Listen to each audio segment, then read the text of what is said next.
Hey guys, welcome to the shop, and today we are working on this thing. It's actually a 2010 Kia Soul Sport. So it's got the 2-liter and it's got a manual transmission, right? Which is cool. What we're doing today is adding wheel spacers. We're gonna widen out the track on this thing, give it a little more meaty look. And what we've got are these guys right here.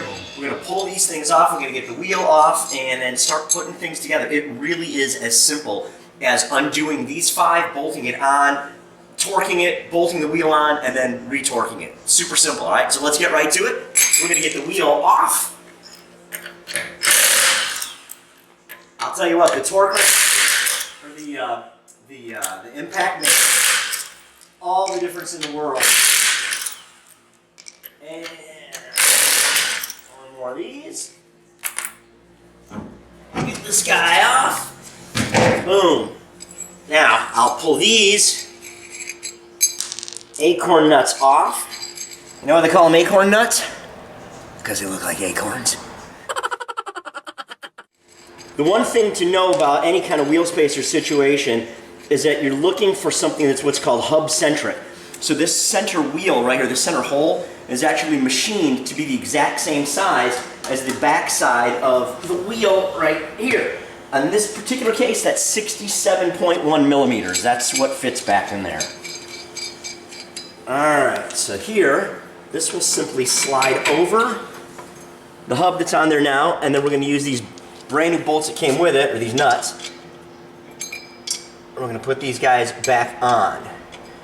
Now I'm going to get these things all put together real quick, and then through the magic of television, I'm going to have them all put on, and we're also going to torque them to 90 pounds of torque, 90 foot-pounds of torque.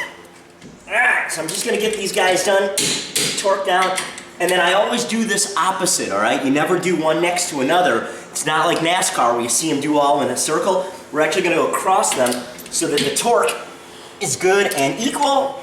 There's that guy, this guy there, and then this one right here. There we go, just like that. And you can see, this is a 20 millimeter spacer.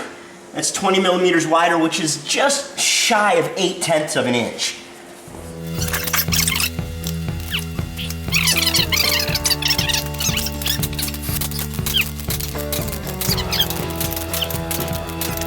And that's it. Job is done. It was literally 5 times 4 is what? 20 times 2 sets, so that's 40. We had to torque 40 bolts. That's it. That's really all it was, and jacking this thing up. I mean, we are done. In the real world, we're done in like 15 minutes, and the car looks awesome. It's going to be more stable. It's going to drive a little bit better for us, and there you go. Wheel spacers. They're easy to do as long as you do it correctly. Torquing your nuts is the most crucial thing to do, but enjoy it and have a good ride.